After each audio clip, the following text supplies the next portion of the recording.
Wrestlemania! Welcome to 1995. Did you blow your throat out with that intro? Just about, yeah. Hello, everybody. Hope everybody's keeping well. Hope you're ready for Johnny and myself to go through every single toy reveal of SDCC in alphabetical order. Should be here for about 9 hours. Forwards and backwards. Or maybe we're going to talk about the Olympics because the Olympics have started this week. Oh, nice. Maybe there'll be some Olympics action figures and then we can reveals for that in 10 hours of that. Maybe there'll be some wrestling at the Olympics. Did people still wrestle? Wrestling. It's crazy talk. Grappling. Yes, we're here to speak about one of the oldest sports in the world. Good old pro wrestling. Not as many people die in wrestling today, which is fortunate. I mean, they do with terrible causes, but if you go back in history, wrestling was a bit more deadly in the old days. And we're here in the year of 1995. We are in the middle of the dark ages of the World Wrestling Federation. So we're going to try and slog through it. It's a bit of a tough event to go back and rewatch, but I still get enjoyment from it. It's quite the oddity of an event. Yeah, it's a strange time. You got a lot of the newer guys kind of come in, some of the older guys are hanging around, and you've got, some people are going to be exiting pretty soon for the competition. So it's a real in-between time of what's going on, before we get to Attitude Era and Monday Night Wars and all that. One thing that struck me about rewatching it recently, I noticed that it's just not as colorful as all the previous WrestleManias we've had. Like, there's not as bright, and we don't have the kind of almost rainbow splash of colors everywhere that we got with the WrestleManias in previous years. It's a bit dark and blue. It's a bit beige. Pamela Anderson here, of course, looking stunning. I didn't notice until I watched it the second time, because I watched this the first time ever about a week ago, and then I rewatched parts of it this week. But I didn't notice that they color matched her up with Diesel's shirt. I'm sure she was absolutely kind of pearlescent white. Yes, and I'm sure she was thrilled to be there, and she probably turned up wearing a completely different outfit. And then the WWF costume people were like, "No, sorry, Pam, you're going to earn your $20,000 or whatever the hell we're paying you to be here tonight." I'm sure she earned more than that. I think lots of the celebrities got an easy payday for this show. Yeah, I assume so. They turn up, smile, walk in, do less work than an actual valet, because they got to sit in the audience and just chill. They didn't have to hang around the ring too much or nothing. As I'm sure we'll get to throughout the show, when we see a couple of the celebrities later on, they do look like they're just really there to collect their money and leave. Real B-list of celebrities on this one. I mean, I'm not saying anything negative about Pamela Anderson, but had Baywatch and other stuff and Barbed Wire and all that. She was a genuine celebrity in the 90s, everywhere. But some of the other people were like, And this will, of course, be our first ever diesel-powered WrestleMania. We're running on pure diesel. I like getting to see some diesel a bit. It's one of those weird times where, they're kind of lacking for an actual headlining champion, because Brett's in for a bit, and then it's Shawn, and then you got Diesel, and not that they might qualify, but they're all kind of just not quite right when they get in there, and it's like, oh, we're going to change this, and someone else is going to be the guy, and someone else, and they're real indecisive. No one was doing like a Roman Reigns, I'm going to be the champion in 2 or 3 years. It's like every few months that some other bastard's the champion. Yes, and yeah, I think indecisive is the perfect word for it. They really don't seem to be prepared to fully get behind anybody really during this era. Yeah, you're still getting the reeling after effects years earlier of the whole steroid scandal, and the lack. I mean, there's plenty of great wrestlers on the roster, but the lack of actual new talent, I guess. You've got all the old guys who are getting a bit too old, long in the tooth. Not enough new young guys, other than Brett and Shawn, who are not that young at this point. I mean, Brett's been going since the 70s at this point, so he's not the new kid on the block anymore. He's certainly qualified to be a champ and, you know, fit and healthy and all that. But, you know, there's just a lack of, they didn't have a performance center. They didn't really have developmental to have this a proper next generation. So it's like a hodgepodge of old guys and new guys. And this is right in the middle of that kind of thing.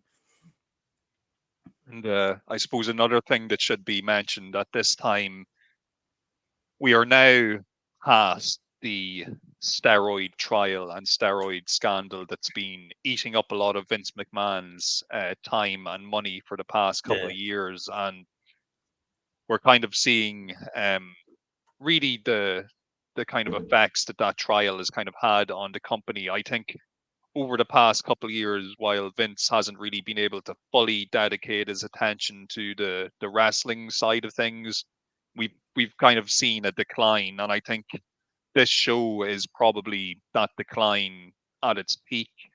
We're beginning to see this kind of it's almost like a real, like you said, it's a transitional period. We got a lot of guys now who've gotten quite long in the tooth that they're either have already been phased out or they're on their way out. And well, some have failed one drug test who weren't like serial abusers like some people who are still in the bloody company and just keeping it on the down low. Oh, I'm sure those drug tests are perfectly on the up and up, and there's nothing suspicious going on at all. And look, we even talked about when we did WrestleMania 10, like that entire show was based around Bret Hart, and Bret Hart's going to be our guy, and he's going to be the guy to lead us into the new generation. But now we're at this show. Then it was Yokozuna, then it's Shawn, and then it's Diesel. It's like we don't know who it is.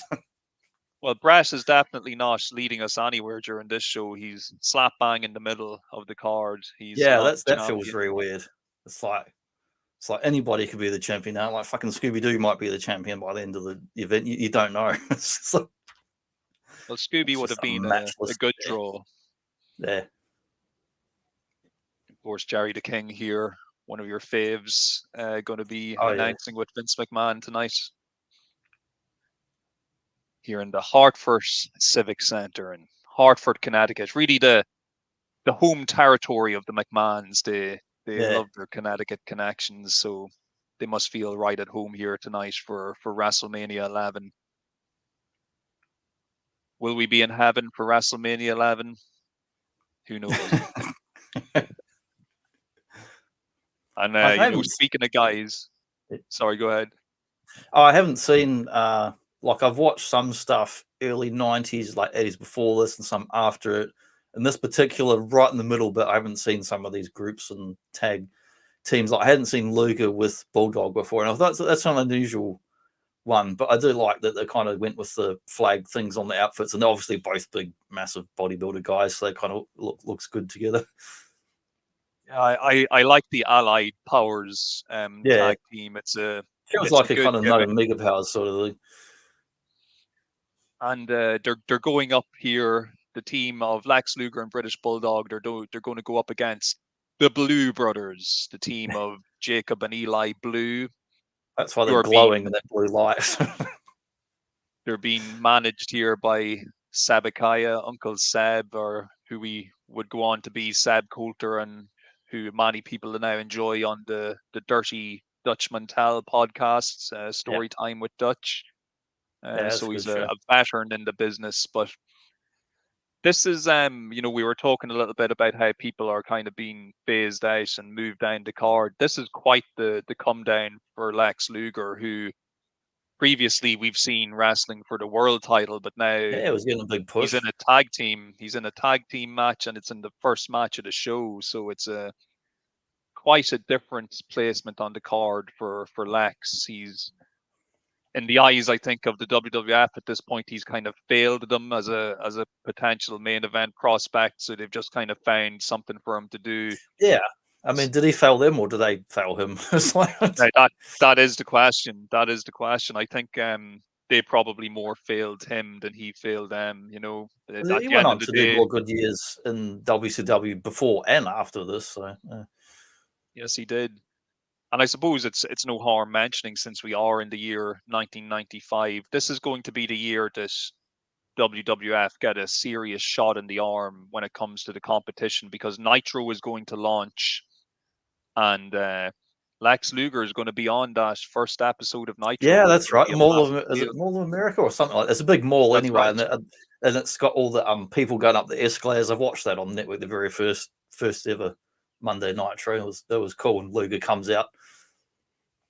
Yeah, so by the end of this year, Lex Luger is not going to be in the good graces with Vince McMahon at all. He's going to allow his contract to lapse. He's not going to sign a new one, and he's just going to walk out of the company and not tell anybody, and he's going to show up on Nitro, and that's going to it's happen a going to bunch be more times in the next 2 years. It's like, hey man, a lot of guys used to be on the show, and now the show now walking out live on TV and pissing us off, and this just their contract expired yesterday, and now they're walking out over here.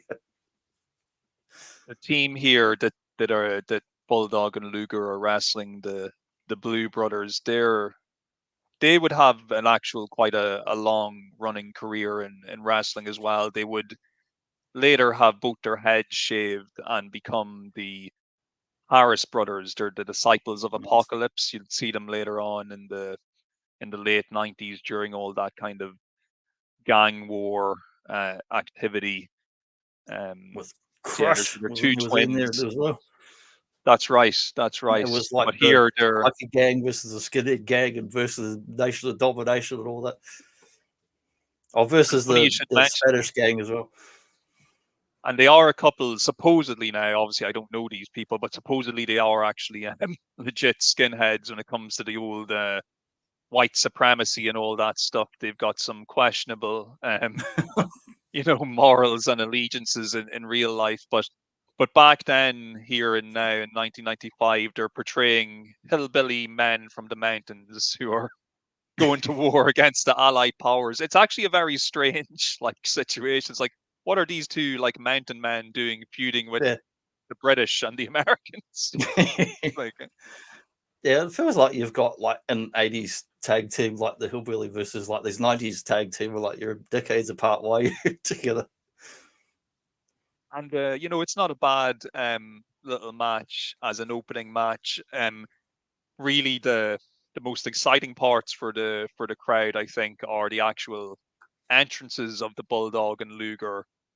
And then in the aftermath, when they actually win, there's a lot of pyrotechnics and posing and flexing of the muscles. So that kind of makes the crowd happy as well. But other than that, it's a somewhat forgettable match. And I'm trying to remember the guy. Can you remember the name of this dude who's interviewing Jennifer McCarty here with the $1 million team? He was popular at the time. I just can't remember his name. It's Turturro, but I'm trying to remember his first name. I don't know if it's John Turturro's brother or son, perhaps. I don't know. Because I noticed they refer to him as Turturro. Yeah, he's their main celebrity interviewer. Yeah, Nicholas Turturro. Nicholas Turturro, that's it. Yeah, let's see. Because he'd been on NYPD Blue at the time. They said, he's the younger brother of John Turturro. I looked at him, I went, he's younger. He's either got to be the brother or son of the more famous guy.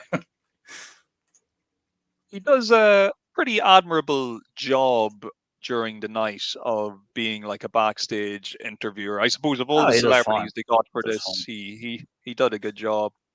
I'm pretty sure as well when they actually pitch backstage to him for the first time, there's no audio, so they actually have to redo the whole for about 5-10 seconds. They do a Dusty Rhodes start game. Was like, what do you say? And of course, we see here two perfectly natural physiques flexing. Perfectly natural. I'm sure they would both pass a drugs test, no problem. Yeah, definitely. As long as passing the test meant that you actually were detecting drugs. No, but we're only detecting drugs that are outside your body. Yeah. Two marvelous physiques here. Like Lex, he did have some failings, obviously, but really, when it came to how a wrestler should look, he really was the total package in that respect. He just it's scary when you see him in interviews and he got so skinny. Yes, he had a lot of health complications later Yeah, on in life, which we've kind of mentioned it before. When you live that lifestyle, when you're on the road constantly, when you're putting things into your body and punishing your body, eventually it's going to catch up with you. So unfortunately for poor Lex, it did catch up with him eventually, it would seem. yeah, Nice shot here, though. Ah, yeah. Nice yes. map. Good old Razor. Good old Razor, who's accompanied by my man, my Yeah. favorite, my number one guy, the 123 kid. We did get to see the kid briefly at last year's WrestleMania. Just at the very end of the show, he came out with the other wrestlers to hoist Bret Hart up on their shoulders Yeah. and celebrate him winning the belt. Now He he's got should like have a actually been fancy kung fu outfit or something. It's got like Chinese dragons on there. yeah, they should have called him the 123 Karate Kid for tonight instead Yeah, of the 123 Kid. But he looks good in the gear. It probably would have been good, a good gimmick for him to do later on if he'd yeah. stuck around a bit longer. So Mm. yeah, we've Razor being accompanied by the kid, and he's going up against Jeff Jarrett, who's being accompanied by the The roadie, OJ. and of course the roadie would go on to greater fame as the Road Dog The Jesse OG. James and I noticed here DJ. this was kind of mid transition. I mean, we're quite a way away from DX and Road Dogg and all that. But I remember seeing as the roadie a couple of years beforehand, and where he's not on camera as much, but he's in the background. He's wearing just like typical cowboy type southern pants and whatever. Whereas now he's actually got like more kind of like almost like hip hop type stuff. He's got the hat and sunglasses, and he's kind of part way to being the Road Dogg we're gonna know him as. Yes, we're beginning to see that evolution from And he's got roadie the to hair. He's got Road the Dog. hair, got the braided hair or whatever. And Jeff Jarrett, I think we would have gotten to see Jeff Jarrett briefly as well at last year's Mania. He Yeah, was backstage doing an interview. Of course, like we mentioned when we did that episode, cheap plug, go watch that episode if you haven't watched it yet. We did mention this because the ladder match between Razor and SHAWN ran long, that they had to cancel a big 10-man tag match, which is why we didn't mm. actually get to see the 123 kid and Jeff Jarrett actually wrestle on the show, because they would have been part of that big 10-man tag that ended up getting cancelled. But we do get to see them here, and we actually get to see Razor and Jeff Jarrett have a pretty nice match here. I may have actually put this as the opening match if I was booking the show, because it's a Yeah, little bit more yeah. I think it's a exciting. better match. And I will say one thing about Razor and Jeff Jarrett. They had good chemistry in the ring. They wrestled each other a lot of times, and they'd wrestle each other a lot more after this match. They'd even be having matches with each other in WCW and TNA Yeah, years later. They always just seem to wind up in the same companies. But there's yeah. Just Jarrett was a lot everywhere. of shenanigans. Yeah, Jarrett was everywhere. Jarrett was everywhere.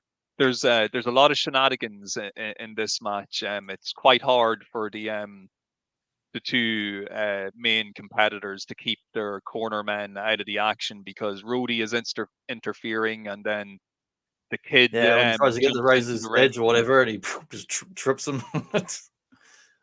and we end up having a bit of a fuck finish to the match. It goes and ends by DQ, and there's a big We need brawl to get a between all referee the in there, man. We need participants. a referee. It's not enough. We do get to see the 123 kid hit some of his excellent karate kicks, though, and He jumps he from hits Jeff a Jarrett. standstill 6 feet straight up in the air, and then does that big spinning around kick. He's an amazing athlete. He was an amazing athlete for back in the day, and the stuff that, like, one of the reasons I first started to really gravitate towards him was because he was doing all this stuff that it didn't look like it should be happening in wrestling. It looked like you should be watching it in an actual kung fu movie when you'd see those kicks flying.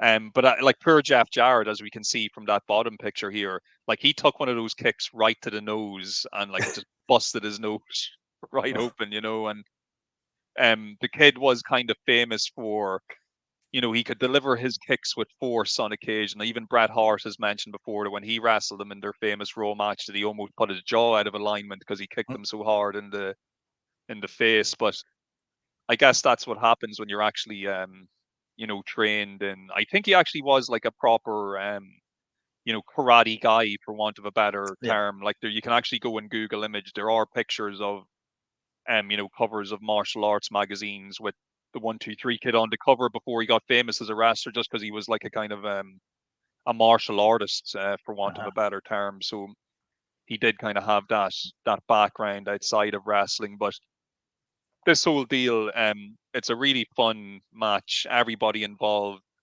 does their piece perfectly, and we get the nice brawl at the end to send the crowd into a bit of a frenzy. And of course, all the zebras jumping in at the end, all the referees. Where were these referees when we needed them? They waited till the very last moment to run out. Peanuts on a break. Yeah, fun match. And I'm pretty much a fan of all the participants that are involved in this match, I have to say. What about Jim Ross? He's on the run, man. They're making him earn his paycheck this week. Yeah, poor Jim. He should be at the commentary desk, and they should be getting instead he's running as they're exiting, trying to interview Jeff Jarrett and go out. Or Jeff gushing blood from that nose. Kid he really bonked them right in the nose with that last heel kick. It's quite strange that we get Jim Ross previously on commentary and other events and other years, and here he's running around in between, and then it's before we get to the classic Lawler JR team. So it's another weird thing where it's like they don't quite know what to do with him at this point. And I actually think that this show would probably be a million times better, or a lot better at least, if Jim Ross was actually on commentary instead of doing what he's doing. Because why is Vince still on commentary here? Because now you got Lawler and you got Jim Ross there, and it's like, why is Vince still sitting at the desk? He could be doing something else.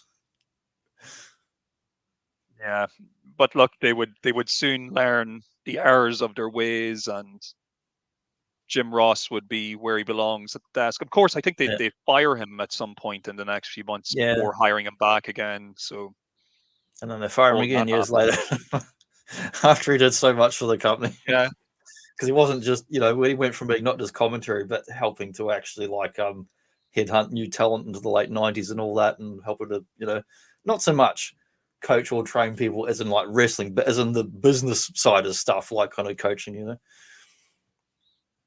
course, we still get to listen to him occasionally these days on AEW broadcasts. Sometimes he'll come out and hold the odd main event and here and there. I used to listen to his podcast, which in the early days was really good.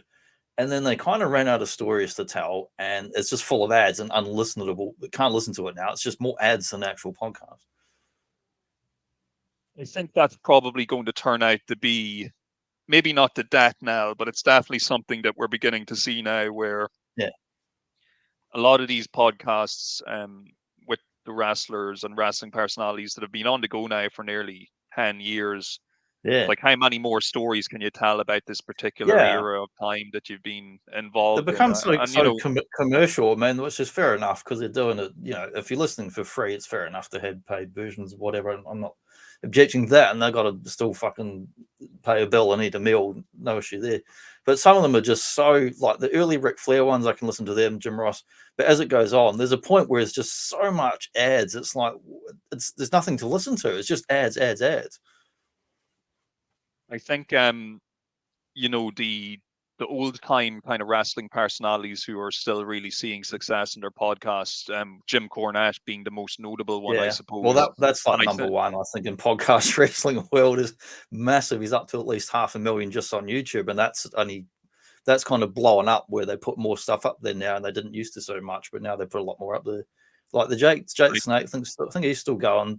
$1 Million Man Ted DiBiase, he's still doing a really great show, like at least once a week or fortnight for like pretty much every week for the last 12 months. And that's really good. And he hasn't run out of story. He takes his time, he breaks down different things, and it's not repetitive or boring. It's like real kind of relaxed, and there's the odd ad here and there, but it's normal ads, not the ones that completely break the shows like some of them. Yeah, I think that's another kind of advantage that Jim Cornette has over the other. Well, his ads are entertaining. Nobody else has a 5-hour ad omnibus. Yeah, really entertaining. I think the fact as well that he actually covers modern wrestling really Yeah. helps Well, because well, he it's he you're not pivoted. just They listening used to to do old more stories. classic, and now they're covering more of actually modern stuff, and then occasionally they'll talk about classic wrestling. I'd rather hear more of the old stuff, but he's going with the audiences, I guess. People are tuning in. Well, look, I'm going to keep listening as long as he's doing it because I love the guy. Great shot Yeah, they're here. hilarious, man. I listen to them like every week. Like most nights, I fall asleep listening to the Jim Cornette podcast. Razor catching the kick here. Yeah, it's from I'm their going to site, send some of the Chappy official Boy. photos. Yeah, it's a really nice shot. I'm just Quite the help photo change your shoe. archive. He's just going to help him get that country western boot off his foot. Yeah, do some more boot scooting later. Razor, Yeah. he'd be gone the year after as well. We won't be seeing Yeah. him at next year's WrestleMania. So next match we got Taker with King Kong Bundy following on from Royal Rumble where the urn was stolen. Yes. King Kong Bundy, we haven't spoken about him since we reviewed Richard Pryor's Moving on the same channel. It's funny seeing this match here because you got two guys that are easily can be main eventers, but we got kind of a nothing match. It's about 5 minutes. Yeah, it's a really, really short match. I like Very the short match. theatrics, but it feels like just the end of the story that they've already done on the other previous months. And the whole situation with Kama coming out and taking the urn, like it's more of a match that's designed to set up another match with Kama and Yeah, Undertaker later in rather the year. than yeah. Bundy, I suppose, though, from a wrestling side of things, I believe the last time we would have spoken about Bundy was probably when we reviewed WrestleMania 3. He Yeah, was like in a tag team match, and the year before at WrestleMania 2, he was headlining against Hogan. But a lot of time, I suppose, has passed since then. One thing you'll notice about Bundy here, I'm sure, is he's quite slow on his feet. He's yeah, clearly beginning to feel the rigors of age and wear and tear, which is probably part of the reason why this match is so short. I think they were worried that yeah. It Bundy makes just sense. might not be Feels able like one of to those keep Andre up. type matches. Undertaker, though, he's looking great here. He's back on WrestleMania card. We didn't actually see an Undertaker match last year at WrestleMania. He was not on that show. He was injured at the time. Yeah, So the last time we would have seen an Undertaker match was WrestleMania 9 when he had that absolute stinker with the giant Gonzalez. yeah. So That's awful. at least this match is a bit of an improvement. It may be short, but at least it's short and sweet. Oh, they give it a good effort. Like nobody's lack of trying. I mean, they're professional. They do what they do, but it's a short match. Yeah, palms I do dry like there. getting to see $1 Million Man at ringside and all that because this is after he's retired from in ring wrestling and legally not allowed to actually wrestle if he wants to keep getting his insurance for his injuries. But he was That's very right. lucky. He was able to negotiate with the insurance company and with wrestling and Vince to keep being a manager basically into the 90s, which was cool. And I will actually say, even though I know I've been kind of dragging on the show a little bit, but one of the highlights of the show for me is that we actually get to see lots of $1 Million Man, and we get to Yeah, hear the $1 Million Man music loads of times during the show because he's managing so many people. So that yeah. that He's will always doing be like a a highlight for Jim me. Cornette or doing a Jimmy Hart. He's like managing everyone tonight.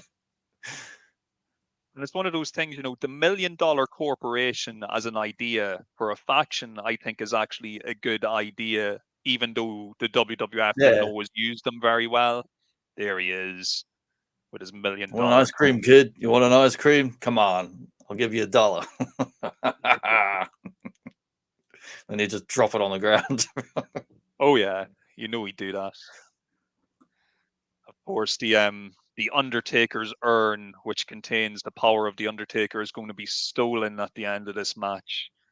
And the man who steals this Kama, he's going to end up melting it down and making gold chains out of it. So, Yeah, what a dastardly thing to do to the Undertaker. I'm sure he's going to be seeking revenge for that, no doubt.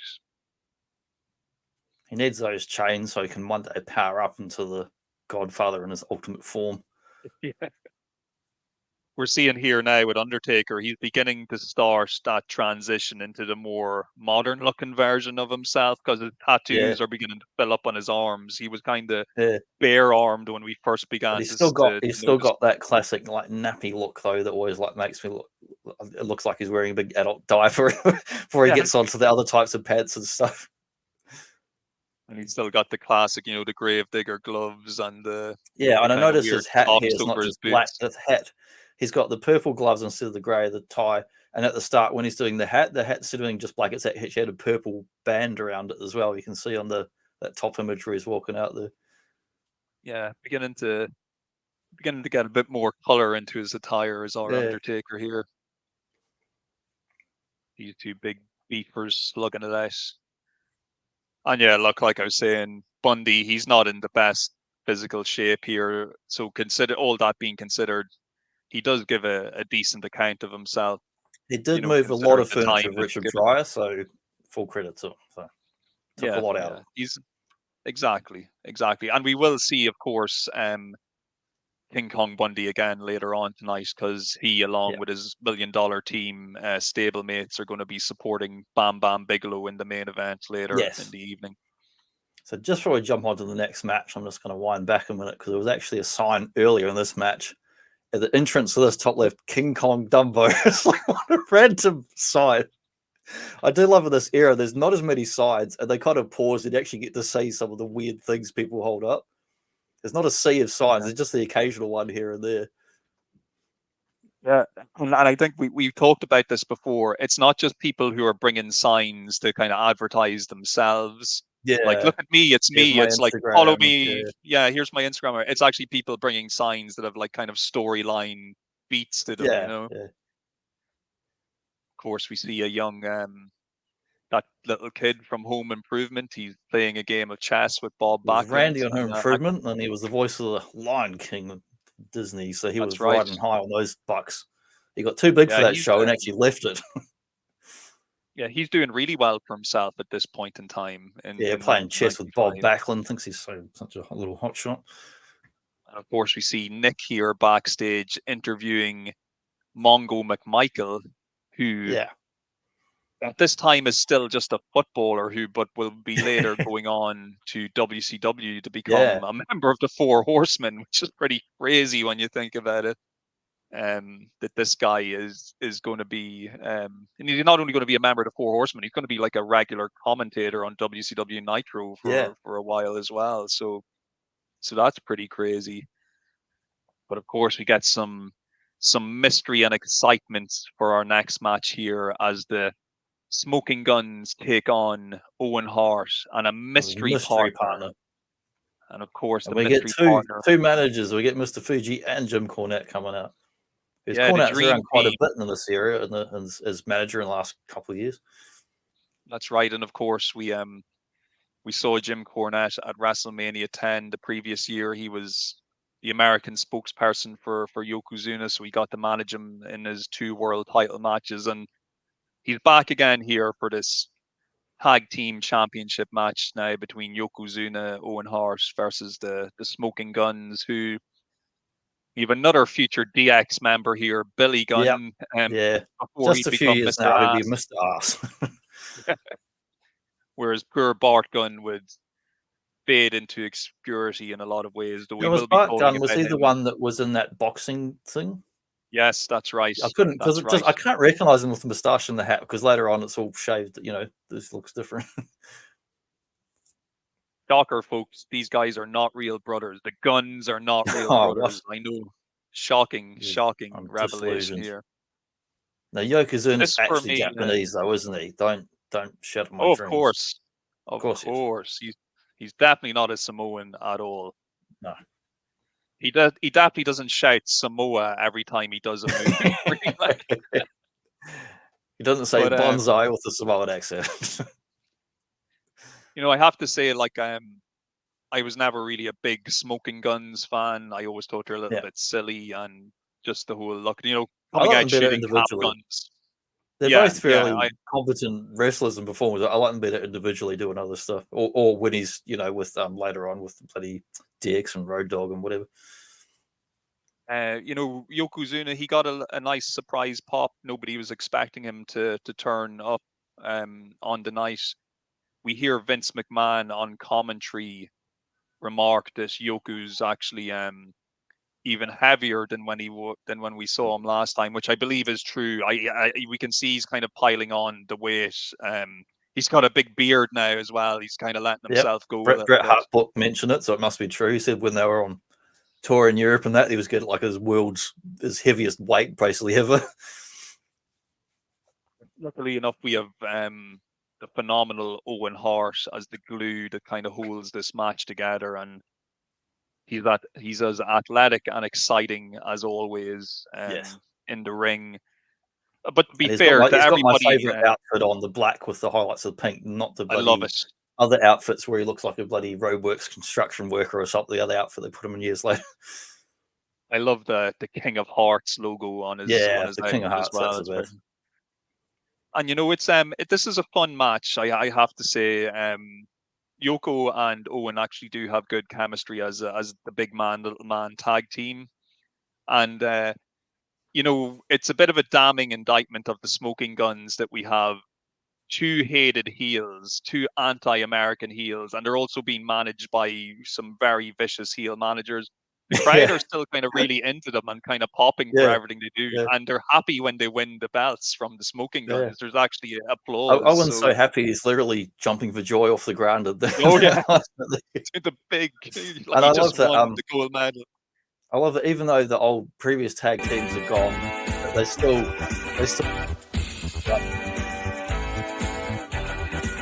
years. So that was cool. I like that. I always like hearing that music. Yeah, love that theme. Love that theme. And since you mentioned tag teams, I suppose though when it is a bit of a sorry state of affairs that this is your tag team championship match in some ways. Like Yeah, when you think back on all the teams now we've watched on these WrestleManias we've done, like we're kind of at a point in time where they just don't really have any real tag teams in the company no. left. Like And you might even then when we get remember later to the 90s, all of a sudden it becomes all these four-man groups where it's not really tag teams, it's just like gangs. even it's mentioned on commentary by Vince McMahon that the team that the Smoking Guns beat to win the tag belts, that was actually the team of the 1-2-3 Kid and Bob Holly. Like they were Yeah. the champions that the Smoking Guns beat, and that's like just a real thrown together tag team. You can just tell at the time that they're really just they just don't know what's happening with the tag team division. Like we don't have the Steiners anymore, we don't have the Quebecers, and you know, we're long past the golden age of teams like the Hart Yeah. Foundation, the Rockers, Art Demolition, like Foundation, all those Steiners. teams, they're all just gone. And Team. this is what we're left with. But look, like I said, it's a fun match on the night. Even if the division as a whole is not as good as it used to be, this match is still a pretty fun match, and the crowd are definitely into it. See, old Bart Gunn tossing Owen here. Good physique on Bart, doing the Yeah, Bart both of them, man. Bart and Billy, like you forget how big they actually are. Like they're both pretty close to bloody Undertaker's size, but you don't off depends who you see them next to, but they're both freaking giant people. And Billy Gunn today looks even more impressive. Like he's a Yeah. jacked up old Yeah. dude. Not going to ask how he He can does put it. his arms down like an real action figure. He can't put his arms on the side anymore. Yeah, yeah. There's certain things he just can't pick up because he just can't move his arms together. You Yeah. know, Yoko there, delighted with life. You know he's going backstage now and he's just going to eat a lot of food and just chill the fuck out. He'll leave the tag team belt behind in a McDonald's or something and have to like send Fuji back to get it. Some kid will find it. And they'll take it to school. But like, this is the real belt. Like, no, it's not. That's fake. You got that at the $2 shop. In this kind of match, it kind of it's also representative of the beginnings of the Camp Cornette stable. Yeah. We'll see later on. Soon these two guys, will be joined by the British Bulldog. So we're going to have this kind of trio of Yokozuna, Owen Hart, and the British Bulldog being managed by Jim Cornette, which is a pretty cool group. One of my favorite thumbnails on a Jim Cornette podcast. So they were talking about other stuff from this era and about other potential tag teams and possible stories. And it had the thumbnail had Yokozuna in like the Bret Hart pink pants with the shades, like as if he was going to be part of like some extended Heart Foundation or something. It's a great thumbnail. Yeah. Speaking of pink pants, yes, the master of the pink pants is about to grace our screens in what is generally regarded as one of the worst, if not the worst, Bret Hart pay-per-view matches ever. Now, saying that, I will say this is still a pretty good match. If this is what the worst is, then that's okay with me.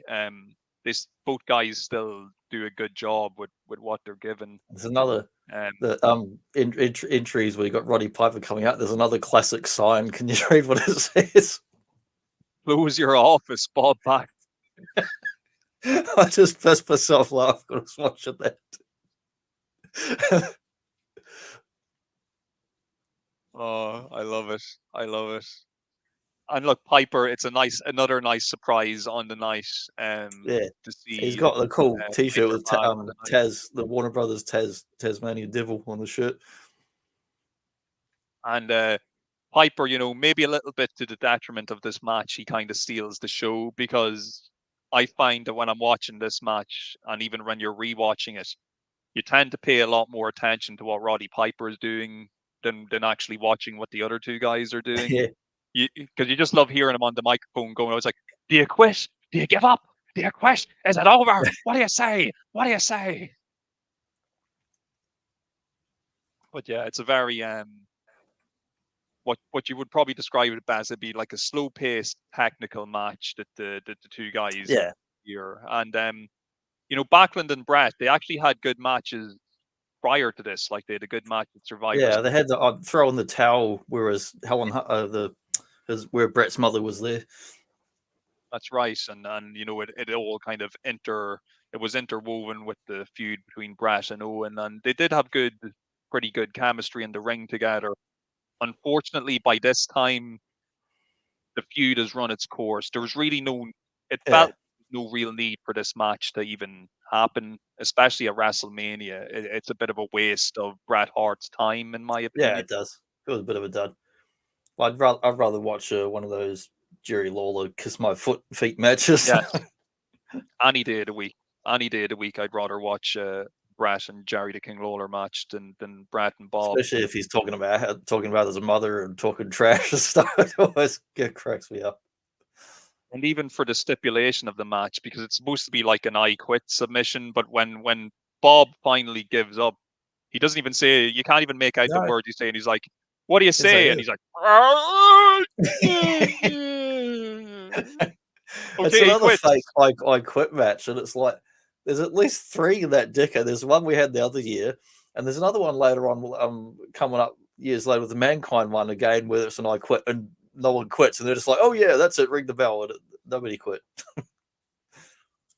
Yeah, definitely not Bret's finest hour. It's definitely a long way down from where we saw him last year, where he's wrestling 2 matches into one night, and one of those matches happens to be one of the best matches you'll ever see in your life. So it is a little bit of a come down here for Bret. But then, like, he's on this like kind of mid undercard here, but then next year's Mania is the big Iron Man thing of SHAWN and Bret. So it's a very strange era where they're like, okay, you're doing this nothing match, but over here you're doing this other big match again. Yeah, lots of ups and downs in these years, these transitional years that we're reviewing at the moment. Yeah, you never know what you're going to get. Feels like so that. No, sorry, go ahead there. I just feel like that, the Sam Raimi Spider-Man, where you got J. Jonah. I feel like that's Vince McMahon's like, who's that guy? Get him. He's hired. Who are you? You're fired. Get over here. Give him a lunch. Get him. Hire him. Fire him. Who are you? Give him a lunch. It feels like that. It's just like musical chairs of who's champion and what's going on. It's like... Great shot of Bret here. These are from the official website, I'm assuming. Yeah. That's why it's got the nice, like those, like the official, like still photographer as opposed to video. Yeah, you can really see they would have used these in the magazines and that back in the day. Yeah, they're great shots.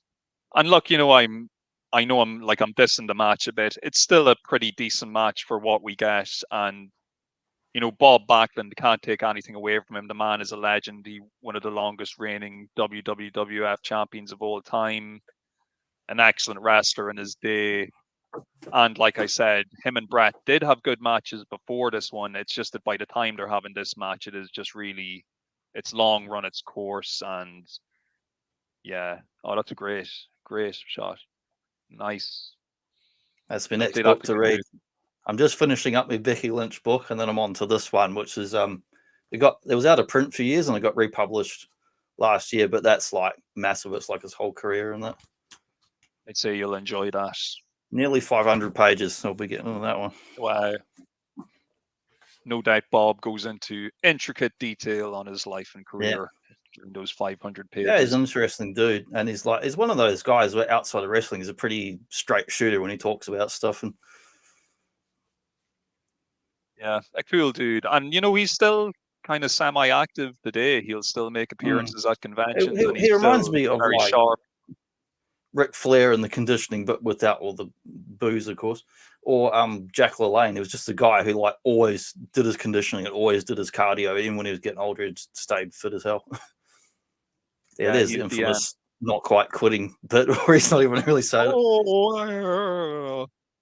Yeah, he Bob, does do some really crazy faces in this match. It was like these weird buggy for the camera faces. Even when he leaves the ring, he's doing like real weird faces on the way out as well. Yeah, great character. Fantastic performer in his own right. And speaking of fantastic performers, the Heartbreak Kid himself is about to take the spotlight here. Fresh off his Mania 10 Intercontinental ladder match with Razor Ramon the year before, which really elevated his stock in the company. Yeah. So Sherry's out, and now he's supposed to be coming out with Pamela Anderson, apparently. Apparently, but there's been some shenanigans during the evening, and we get to see it. So it's Jenny McCarthy, isn't that the name of the lady who comes out with Michaels? It used to be on like Singled Out and other stupid like dating shows and other trash TV in the 90s. She was everywhere. Ends up coming out with Big Daddy Cool Diesel. So she's going to accompany the being Diesel's corner. Actually, that's wrong. I shouldn't actually say that either of these women are in either man's corner, because as soon as the match starts, they're just sitting in the audience together. Just sitting together. Which a valet would not do. Yeah, and they're having a great time, like laughing with each other and giggling, and clearly not paying attention to what's going on. If it had been like, say, Carmen Electra or something, then maybe it would have been more of a valet situation. Like she was also a Baywatch, but I reckon she would be more likely to get physical, would do something like a Sherry, Of course, more important than Jenny McCartney is the other person who's accompanying Shawn Michaels on this night is Psycho Sid. He has returned. Why is he in his corner? Is a story angle going on there? Like, because I'm not familiar with I've seen Sid in plenty of stuff, but I don't know why he's with Shawn now at this moment. So in the storyline, so the year before, Shawn Michaels and Diesel were a tag team. They were a duo, the dudes with attitudes. And later on in the year, they have a falling out. It all ends very badly, and Shawn Michaels ends up, super kicking Diesel and, casting him aside and whatnot. But because Diesel was Shawn's bodyguard, Shawn decides he still needs a bodyguard. So Sid is brought back in to play the role of the big bodyguard to protect Shawn in his quest to take the belt from Diesel. So the former best friends, now turned enemies, are going to go at it here. And this is probably a good example of why Diesel was considered to be like a weak champion in a lot of ways, because Shawn Michaels, he's supposed to be the bad guy heel. He's there with his big bodyguard, but he's doing all this really athletic, impressive stuff. And you can tell throughout the match that the crowd are kind of beginning to side more with Shawn Michaels at times than they are with Diesel. And even the whole dynamic of the match is strange, because you've got the good guy Diesel, who's like fucking 7 foot tall, 300 pounds, And he's and the dressed in bad black. guy, and yeah, he's dressed in all black as well. And then you've got the bad guy who's like really smaller, but he's athletic and he's colorful and kind of like, you know, really spontaneous and flamboyant. So it's almost like the rules are wrong for the characters Yeah, that yeah. they're playing, and I think that I mean, leads to the Sid's crowd. usually a bad guy. Look, he's wearing black as well. Exactly, exactly. And that's another thing. Sid even gets some chance from the crowd during this match. Well, Now they're getting a Diesel chart from or me because they revealed that San Diego you figures pretty much that look there. That's right. We got some new Sid merch on our way, courtesy of Mattel. But you know, Kevin Nash himself has actually gone and done interviews about this match where he's spoken Yeah, about how he felt like Shawn kind of, even though they were friends in real life, he did feel that Shawn was kind of going little bit out of his way to kind of overshadow him during the match. Like he was almost using the match as an advertisement for himself to get himself over. And he is kind of right. When you do watch the match, like yeah, Diesel is almost just like a prop, whereas Shawn Michaels is like a star, even though he's not the champion. Like after the match is over, you're thinking more about Shawn Michaels than you are about Diesel. Um, we also see in this match for the finish what has to be like one of the worst jackknife power bombs ever. Like the way Michaels hits, his feet hit the mat first before his back, so it doesn't really look that yeah. painful. And Yeah, it takes a couple of them. One of me lands straight on his butt. yeah, I think if I was Diesel and he landed like that, I probably would have just picked him back up and hit the move again. And if he didn't take it right the second time, I'd probably just force him to take it a third time because it just does not look like, after going through all this kind of punishment, to be pinned by such a weak looking move was also a bit of Yeah, a knock in this match. Now, once again, I know I'm repeating myself a lot during the show. As much as I'm dissing this match, it's still actually a very good, competent wrestling match with lots of nice moves and lots of nice, you know, sequences and spots. I can't really knock it for that, apart from the finish, which, like I said, he takes the jackknife powerbomb in a bit of a dodgy way, which is another thing that Kevin Nash kind of speculates on in later interviews. He's kind of like, you have Shawn Michaels, who's like the perfect wrestler who can take moves perfectly, and then all of a sudden it's just like he accidentally kind of doesn't take your move right. It's like, was it an accident, or was he just making your move look like shit so people wouldn't yeah, really respect you as much? It's kind of hard to yeah. tell. Like when I think of Nash on like Nitro, and he like power bombs anyone, you feel like he just not going to walk again after getting hit by that thing. Yeah. Whereas even we see here in these shots, in the aftermath of the match, Shawn Michaels is back on his feet and he's just walking out with Sid under his own power. So he didn't even Yeah, really sell the move like it was something particularly powerful. So yeah. He's almost like it's like he's going like a clean pick up and throw or slams kind of in one angle, but he's like going off sideways off to the side as he yes, comes down. he over rotated slightly, and he just doesn't look like he takes the full force of the move at all. Which, you know, it's an unfortunate for Diesel, and it's one of those things where if the camera had actually just been shooting it from a different angle, you wouldn't even notice it. Like Yeah, if they'd shot it from behind or shot it from in front, but because it's shot I from see the it two or side, you three can times where see. like he's going off at like funny. I mean, the way he's throwing him, but also the way Sean's moving, is going off kind of sideways on a weird angle in it. Sean had magnificent hair at this stage of his career as And yeah, well. they're lucky they Just don't get tangled up together. It's like, yeah, it's just a really impressive head of hair he has here. Does our boy Sean? And look, you know, he I have a looks like feeling he's that got the full hair from that little Mad Max kid there. yeah, he does the feral kid, yeah. But you know, I think you know, conspiracy theories aside, whether he did it deliberately or not, you can't really doubt that this match, it definitely shone a spotlight on Sean, and Yeah, it's kind of he's it, just it like bebop scatting all over the place, and it's like, and Nash oh, is big just like the time. recipient of what's going on in there. Yeah. Nash may as well have just been like a block of wood that Shawn Michaels is just bouncing off, you know, at times. And clearly Vince McMahon was clearly paying attention here as well, because as we will see when we go to review next year's Mania, when we eventually get to that, it's Shawn Michaels who's going to be in the main event, not Diesel. Yeah. So, his Yeah, plan we do worked get on time. next year, because I was watching it earlier today. We got Diesel Undertaker. Yeah. Which, we'll get to it when we get to it, but that Diesel Undertaker match is a really fun match. Probably Undertaker's best match up until I that like point at the and Mania. these like ringside photos are cool, but imagine being like you'd been this match back in the day, and then you see the photos in the magazine. Imagining the guy down on the bottom left here, you're like, oh yeah, what's he looking at? I mean, it's just a false perspective, but it's so funny. It's just Yeah. this little Looks like he's head. looking right up Diesel's arse. That'd be one to take to work. Well, check this out in the official magazine. Yeah, they're pretty funny. And of course, all the women want Diesel at the end. So Jenny Yeah, and Pam and take I didn't center notice stage. again until I was watching it. I was rewatching this match again this morning. But with the two guest ladies, Jenny and Pam, when you put them together, you've actually got both his colors, the pearlescent white That's and then right. the black.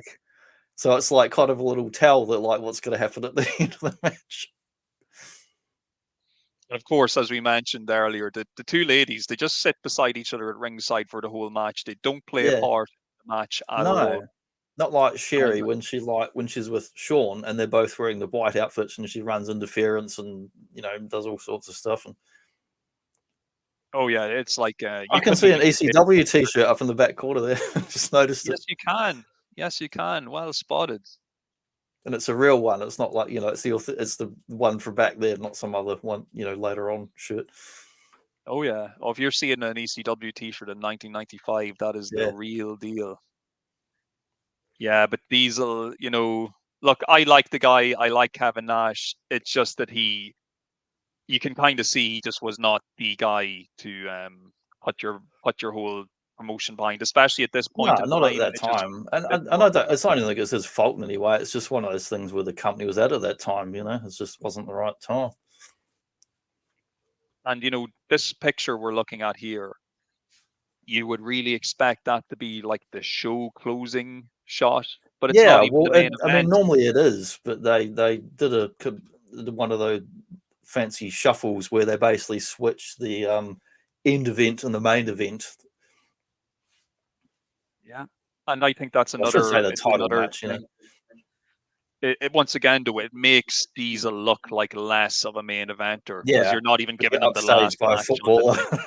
Yeah, yeah. On the night, you were not the main event. You were, yes, you were superseded by the big man and the football player.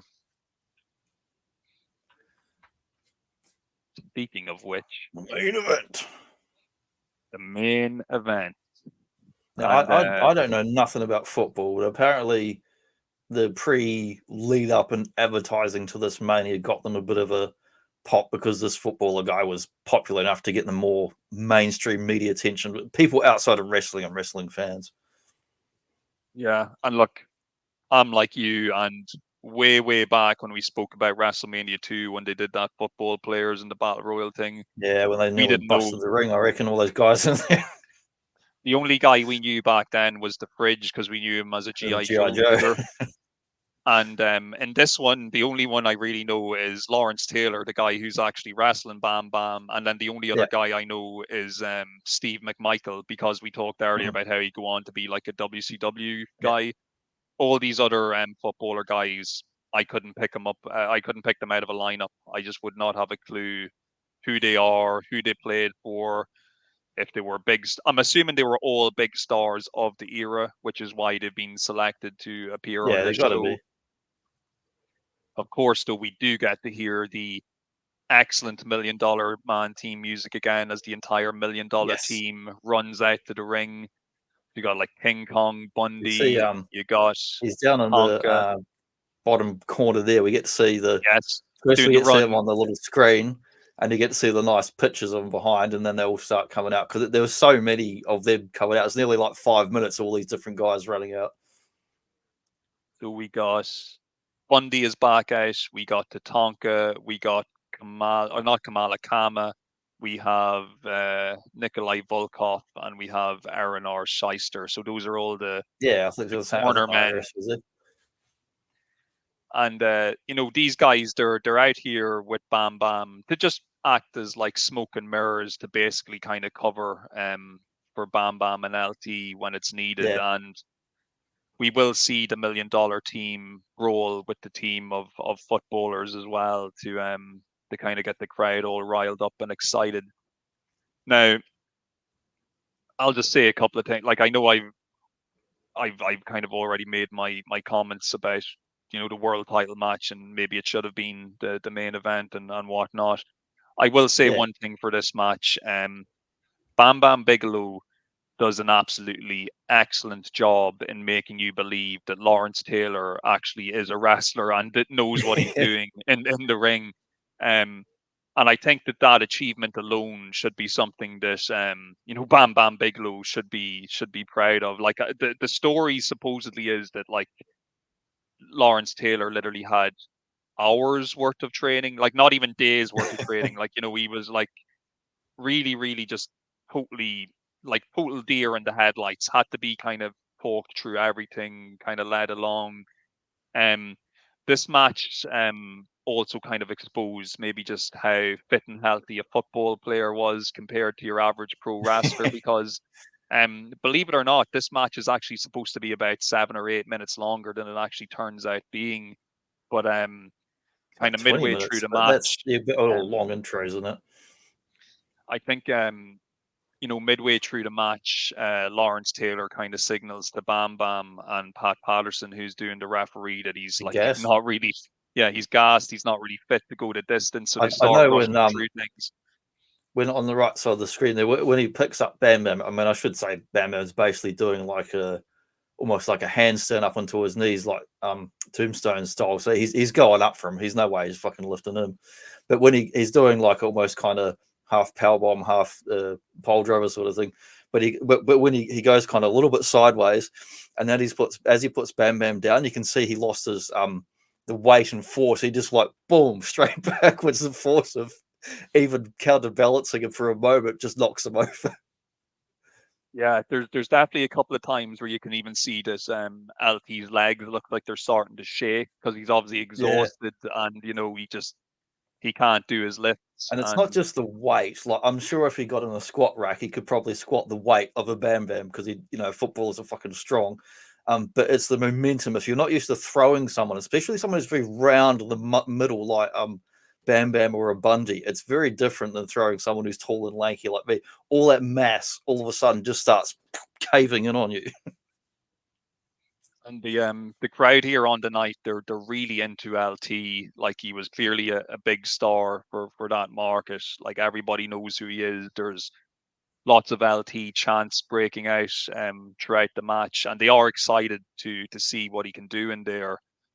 And like, as we were saying, like, Bam Bam just does a phenomenal job of hiding the fact that, like, LT just can't really do too much. Bam Bam just is able to do everything in there for him and just be in the right place when he needs to be to make LT look good. And I personally don't think that LT should have beaten Bam Bam Bigelow in this match. Like, I'm not sure. Like, if it's a kid, I can understand them using LT and using the publicity that LT will generate, but after tonight, This has been Piper. Do you think you would have let them win? No. so this the thing. Like, after tonight, we're never going to see LT again, ever. Yeah. So why have him beat one of your guys? And by that logic, though, they do kind of use the loss to LT to justify Bam Bam turning on the rest of the $1 million corporation and kind of beginning a baby face run. So I suppose there is maybe some booking logic there. But if it was me, I just think in order to kind of save face and to make my company look like it was like the big deal, I probably wouldn't have had a footballer beat one of my top guys in the main event in my show. But like I say, on the night, it worked on the night, I guess.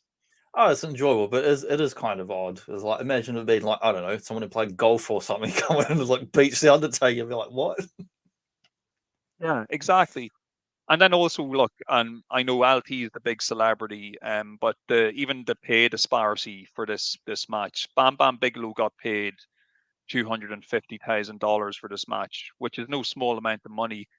LT got paid $1 million Yeah. for this match, like, so that kind And of I feel says like it all there. if Bam Bam had won, like if people have come to the event, they've sold the tickets, they've sold the pay per view, whatever, cable and all that shit.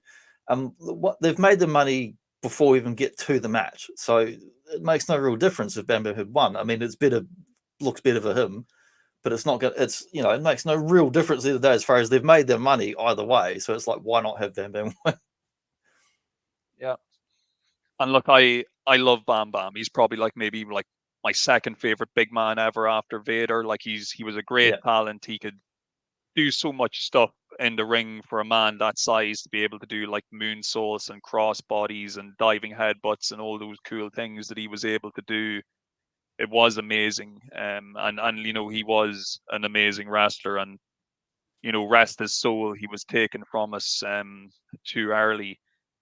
yeah, And I suppose maybe for better or worse, this will probably be like the kind of pinnacle of his in-ring career. Like, even though I know we've complained a little bit about the result and whatnot, but it's still a very famous match in the kind of folklore of WrestleMania, and it is the main event of this year's Mania, and he is in that main event, so it will always be his shining moment on top. Unfortunately, we didn't get to see too much of Bam Bam as a top guy. It just the timing was wrong, and the way things were in the company at the time. We've already mentioned there's Diesel, there's Brett, there's Shawn, there's a lot of other players that are kind of going for that belt, and unfortunately, Bam Bam just wasn't really figured in the same way as everybody else was. So in the aftermath of this WrestleMania, he is going to have a little bit of a run as a babyface where he's split from the $1 million corporation. But within a few months, he's be kind of beginning that you can already see they're growing tired of him and they're not really getting behind yeah. him. And yeah, it just kind of begins the downward spiral of Bam Bam in the WWF before he He eventually got ends to up be in that. He leaving. got to be in that midway WrestleMania arcade game. He did with his cool, when you do the splash and the ring goes on fire. It's Yeah. like it's the old Mortal Kombat fireball fatality type of I effects they use. love that game. It was so fun. Yeah, great game. Where Razor Ramon's arm turns into an actual razor. Yeah, yeah. Cool. And Scary. Undertaker he pulls out like actual tombstones and smashes on the head with them. Shawn Michaels pulls a baseball bat out of his tights and whacks you with it. And it's got the good some of the NBA Jam has the good like audio samples and that too. And I'm not sure who it is. I think it might be Vince McMahon's voice or someone in the game. It's some of the actual people. Yeah, Actually, I think it has good I saw a audio. thing on YouTube the other week randomly come up, just because it other wrestling related stuff. I didn't know. I knew there were digitized characters, but I didn't know how much work they did for that bloody game. It was just like Mortal Kombat. They showed footage of Undertaker for 1 hour, just like the Johnny Cage test footage, doing all this like dropping elbows and kicks on mats for the camera, exactly like the Mortal Kombat footage for like an hour, just them doing that. So I didn't know they'd involved them so much in actually the game. I assumed they'd do a little bit of animation and go away and piss about on the computer, but they got them to do the full range of stuff. It was a really fun game. Like, I always enjoyed Mm. playing that. I think it's like WrestleMania the game or something. It was called that midway game. Yeah, it was just called Great. WrestleMania. Yeah, I just call it great Midway fun. WrestleMania as opposed to like the Mega Drive games and other shit they made. But there was no games on this night. It was all serious when the NFL clashed with the WWF and a battle for the ages. Um, yeah, look, I will, like, full disclosure. I always kind of say, oh, I always enjoy going back and watching this stuff. Did not enjoy watching this as much as the other Sometimes it's a grind. WrestleManias. Yeah, it is. It is a bit of a grind, and I don't. It's like I was saying at the start of the show. Like, where's all the color gone? Like, I know Bam Yeah. Bam's looking a little bit colorful in this shot, but for the most part, it's a very dark-looking, dim Mm. event. And yeah, definitely, 1995 is not a year I will often remember fondly when I look back on wrestling. like even in the same year, we had a Royal Rumble, which was not that good. We had the King of the Ring, which was not good. SummerSlam '95 is not really good either. It's just a really kind of weak year. Yeah, wasn't no Ric for Flair Royal Rumble. WWF. Yeah. Now Survivor Series by the end of the year was pretty good, but by that stage we're nearly moving into 1996. So, Yeah.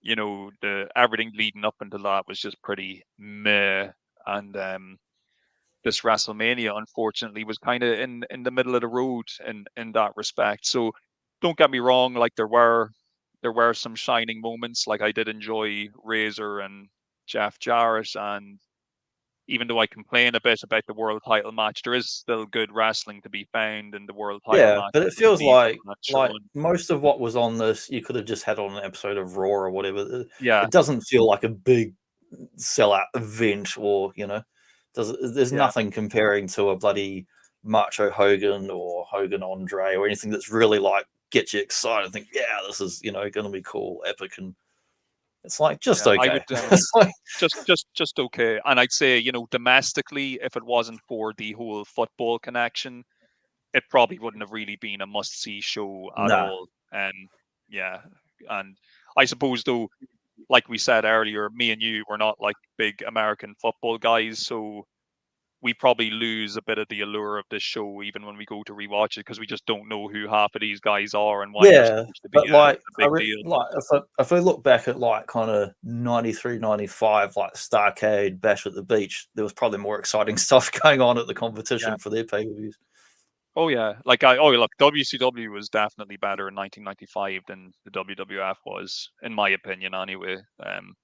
If you want to argue with that opinion, leave us a comment. You know, Sure. I'd be Yeah, glad to we'll hear get to your some of take those on it. ones eventually. Got some other stuff planned for, definitely want to come back to some Starcades and other stuff. Harley Yeah, Race we'll might keep turn up, on. set the ring on fire, and demand a job from Hulk Hogan, and then Yeah, take off again. pull a gun, you know. Pull a gun. But yeah, look, lots of material we have to get through, and I'm looking forward to next week. This week I'm going to have to clean up my wrestling ring a bit because my cat's always sleeping in it. But I'm going to clean it up It's safe and for the best. clean it up so we can get some photos. I'm going to have to pick. What are we going to do? Six wrestlers each? Is Yeah, that I what thought we're we'll going go to do? because last time we did 5. Let's go 6. It'll make it interesting. Yeah, we're going bigger and better for this sequel to one of the early Bob Yeah, and that's Joe right. And episodes. production value's been upped. We've got 3D graphics and crappy 3D helicopters from 1995. It's going to be a big deal, folks. Who knows who we're going to pick? I haven't even decided yet. I'm probably going to decide later If we on in go the top day. row, I could go Undertaker, Undertaker, or Undertaker. Or if I go to my Yeah, desk, I could go Undertaker. yeah. How annoyed would everybody be? Like, because yeah, six. I'm pretty sure I have 6 Hogan I'll figures just exactly. pick like 10 different Undertaker figures. With only slight variations No, between all each mine will one. be different. I do have like I've got 2 different Bret Harts. I've got one that's kind of like, I mean, that one there is pretty much like his WCW when he's older. It's got a different face from about 97 or so, or 98, whatever. And then I've got like at least 3 Hogans.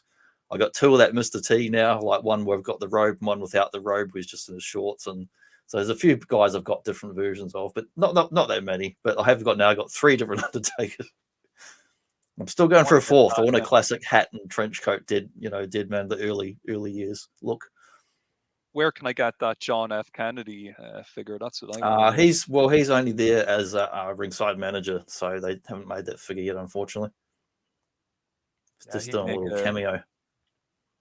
He works with Jack Tunney in order to he does. bring rules and Very regulations. You've got so many cool wrestlers. Like I love your big NWO Kevin Nash and that he's cane nice, with the big plate sexy and stuff. Yeah, no, I'm definitely looking forward to next week, folks. I hope yous are too. We're going to be You looking can at see our just under where it says favorite Crumble was wrestlers. actually Jerry Lawler. You can see his blue cape there. Yes, the King. Who knows? Maybe the King will be featured. We don't want to spoil anything. We don't even know. Could be anybody. Could be anybody. We'll decide closer to the time. Anybody It'll be could one be of getting our. there.